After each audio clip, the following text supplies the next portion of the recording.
The water was calm on the morning of April 18th, 2026. The sky above the Strait of Hormuz carried the pale light of early dawn, and the narrow channel between the Arabian Peninsula and the Iranian coastline looked, for a brief moment, like it was at peace. It was not. By mid-morning, the guns of the Islamic Revolutionary Guard Corps were firing again, and one of the world's most critical waterways was shut for the second time in weeks. Less than 24 hours before the shooting started, there had been hope. On the evening of April 17th, both United States President Donald Trump and Iranian Foreign Minister Sayed Abbas Araghchi announced to the world that the Strait of Hormuz was fully open. Oil markets responded immediately. Crude futures dropped sharply. Shipping companies that had held their vessels back began plotting transit routes. 4 CMA CGM container ships, the CMA CGM Galapagos, the CMA CGM Manaus, the CMA CGM Everglades, and the CMA CGM Diamond, were among those making their way toward the strait. It looked, for a short window, like the chokepoint that carries 20% of the world's oil was breathing again. It was a mirage. The Islamic Revolutionary Guard Corps just hours later disputed the reopening announcement and declared the strait would remain closed. Then, as if to make the declaration permanent with live fire, IRGC naval gunboats moved into the channel. What followed was not a warning shot across a bow. It was a direct attack on civilian commercial shipping in international waters. At 9:20 a.m. UTC on Saturday, the UK Maritime Trade Operations Agency confirmed the attack. A tanker had come under fire approximately 20 nautical miles northeast of Oman. The vessel was the Sanmar Herald, an Indian-flagged very large crude carrier. The Sanmar Herald was carrying nearly 2 million barrels of Iraqi crude. She was not a military vessel. She was not a ship linked to any sanctioned entity. She was a commercial tanker attempting a lawful transit through a waterway that had been declared open by both sides of an ongoing conflict. The Sanmar Herald had reportedly received clearance from Iranian forces to pass through the strait. The crew had done everything right. They had followed the rules, registered their transit, and moved their massive vessel into the channel in good faith. Then the gunboats came. What emerged from the ship's radio channel was one of the most disturbing recordings to come out of the 2026 conflict. Audio intercepts from maritime channels captured a distress call from the tanker, in which the crew could be heard saying, "SEPA Navy! Motor tanker Sanmar Herald, you gave me clearance to go. You are firing now. Let me turn back." The reference to SEPA Navy pointed directly to the IRGC's naval arm. The crew had their clearance.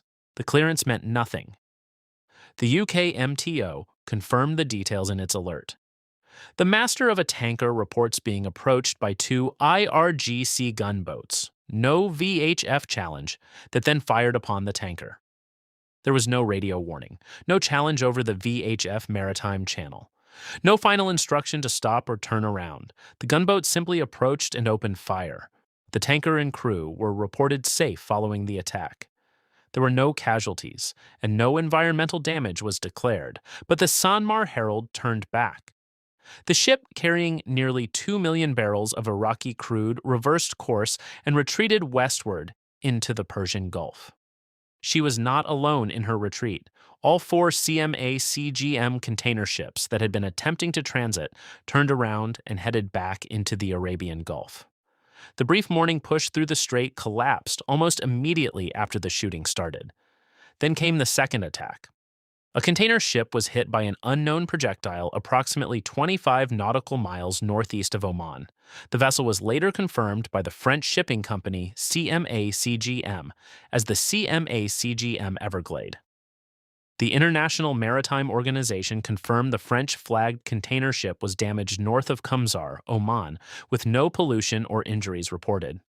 The projectile caused damage to some of the containers on deck. No fires broke out, no crew members were injured. But the ship had been struck in open water, in a zone that had been declared safe less than 24 hours earlier. A U.S. defense official reported that at least 3 attacks on commercial ships occurred during the course of that Saturday. The UK MTO formally confirmed 2 incidents. Indian officials reported separately that 2 Indian-flagged ships were fired on in the strait. The other Indian-flagged vessel involved was the bulk carrier Jag Arnav, which, along with the Sanmar Herald, made a sudden U-turn near the southern approaches to the strait and retreated back into the Persian Gulf. India's response was immediate and forceful.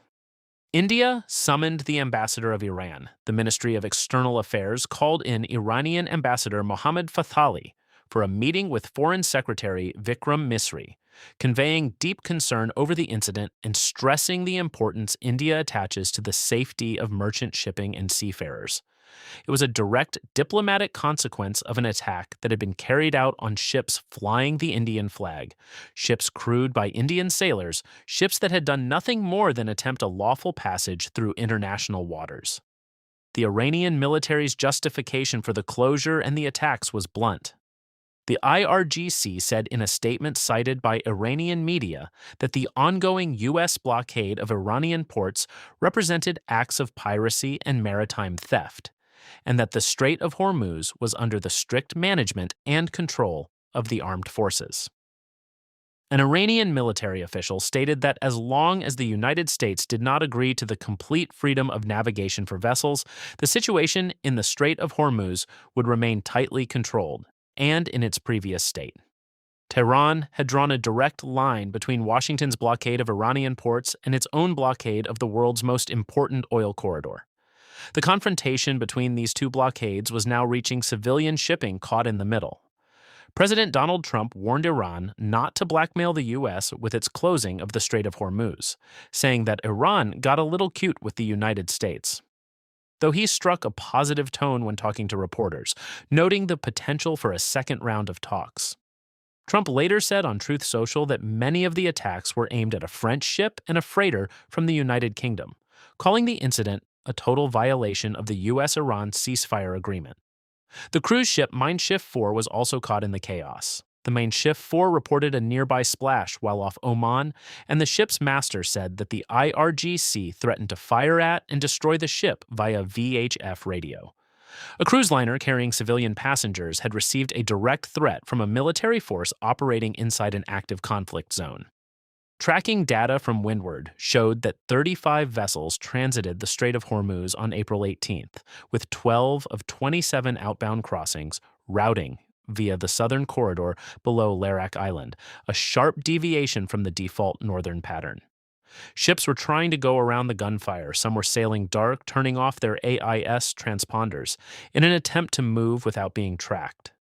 The geometry of the strait, only 21 miles wide at its narrowest point, left little room to hide. With Iran demanding transit fees and security certificates while the United States turned back ships paying those very fees, the strait had become a legal and military trap.